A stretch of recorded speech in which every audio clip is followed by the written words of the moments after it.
This video is made purely for harm reduction and does not promote the use of drugs. What is up, cool people? Let's talk about ego death. So this is a topic that I believe is really misunderstood, even among psychonauts who have died many times. I don't think it's enough, or at least it wasn't for me, just to go through an ego death, or even a few of them, to really understand what's going on. It took me a lot of contemplation and really looking at it from various angles to really get this. This is slightly radical, so I'll try and keep it simple to save time, and also so you don't just think I'm a crazy person and click away. The ego can be described in loads of different ways, or even defined in various different ways. One way you can look at it is that it's a particular pattern or structure, and this pattern contains your beliefs, your values, your morals. Ego is your identity and sense of self. It's a set of limits that separates you from the rest of reality. It creates the contrast of what you are versus what you are not. We'll go into more detail another time. So when we take a big enough dose of something like DMT, we say we've had an ego death, but what's really going on? Well, first, it's important to realize that even when we're on DMT and going through an ego death, we're still in an ego. The ego exists in layers, arguably infinitely many, and even if you shed a lot of layers,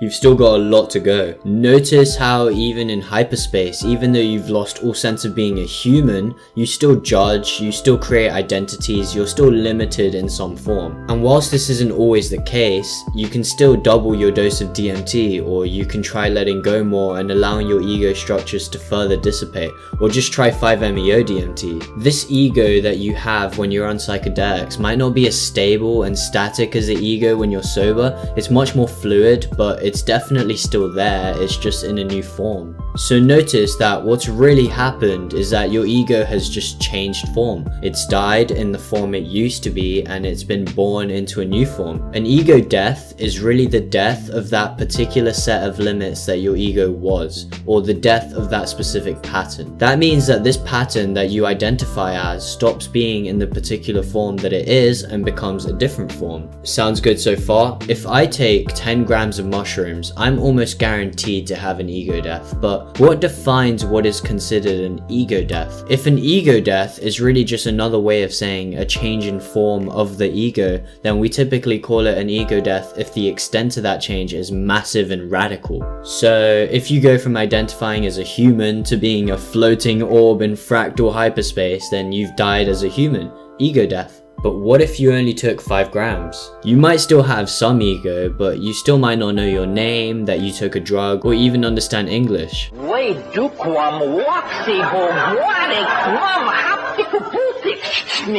So some people are going to argue that you've had an ego death because you're not really the same as you were before, but others might argue that you did an ego death because you still have ego. The problem with this reasoning is that even on 10 grams you'll still have ego, even on 20 grams you'll still have some ego. We have to realize that in both cases we're changing form and dying as our old form, but the only difference is the extent of that change. I really want you to try and understand how the extent of this change is relative. So where is the hard objective line that determines an ego death versus not an ego death? So what about if we took 1 gram? Most psychonauts would universally agree that this is not an ego death for the majority of people. So what's different in both of these cases? The ego has still changed form, it's just changed more radically in the 10 gram trip than in the 1 gram trip. I'm not saying this is about dose, trust me, mindset is usually much more important, I'm just using it as an example. Here's where it gets radical. You're listening to me speak right now. Is your ego not changing form as you listen to this? The extent to that change isn't radical, and so you barely notice it, but you're still a different person to who you were 10 years ago, right? Just like how your hair is growing as we speak, but you don't notice because the extent of it is very minor. When you're in hyperspace, the ego is much more fluid and changes to a much greater extent moment to moment. So you feel like you're repeatedly dying, but you can't deny that your ego is changing forms when you're sober as well, every single moment as it reacts to the moment before it. Just in the last 10 seconds, you might have learned something new, which means that your ego has changed to fit in that information. What that means, and bear with me here, is that you're going through an ego death as we speak,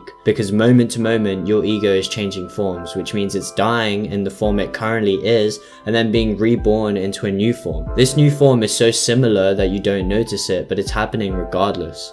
Denying this is like saying your hair isn't growing just because you don't see it growing. You're either saying that there's no such thing as ego death at all, or you're saying that what is considered an ego death and what isn't is black and white. But who decides where that line is drawn when everyone has a different opinion? You do? Is your line the one true line and everyone else's line is wrong? Or is every line relative to people's perspective? Notice how it's all grey. Because the difference between being sober and taking 10 grams of mushrooms is that the pattern of the ego that you identify with changes more on the mushrooms than it does sober. So how much more does it need to change by to be considered an ego death? So what does this mean? It means that every single moment of your existence you're both having an ego death and an ego birth. Some ego deaths are more radical than others, but the extent of that change is totally relative. You could, however, define ego differently. With other definitions, I guess you could call a true ego death a complete lack of ego, which means that there's no more ego left to die. This might be impossible depending on how you define it, but what it really means is that there's nothing left but awareness. All boundaries and limits dissolve, which means that the boundary between self and other, or object and subject, also dissolves and become one. That is what many people call being one with reality, or the universe, or God, though some people don't like that word. When the ego dies, what's left is pure awareness. No opinions, no thoughts, it just is. You're left with who you really are behind those pesky limits. There's no more fear or unsatisfaction or depression. There's no expectations of you to do anything. You just have to exist, whether or not you like it, and then your ego gets to choose how it feels about that. Your new ego, because you will come back. You no longer identify with your body or your life, you just are everything. You feel like this absolute sense of clarity and oneness with your exterior surroundings. Everything just feels like it's just a part of me. Like fuck. As to what this feels like, that's got to be explained another day, but I hope this gave you insight into what ego death actually is that most people won't tell you. If you want me to keep killing myself for YouTube, not that I have any problem with it whatsoever, then hit the like and subscribe button and you'll get more psychedelic related content on your feed, and who doesn't want some of that? Otherwise, I will see all of you in the next video.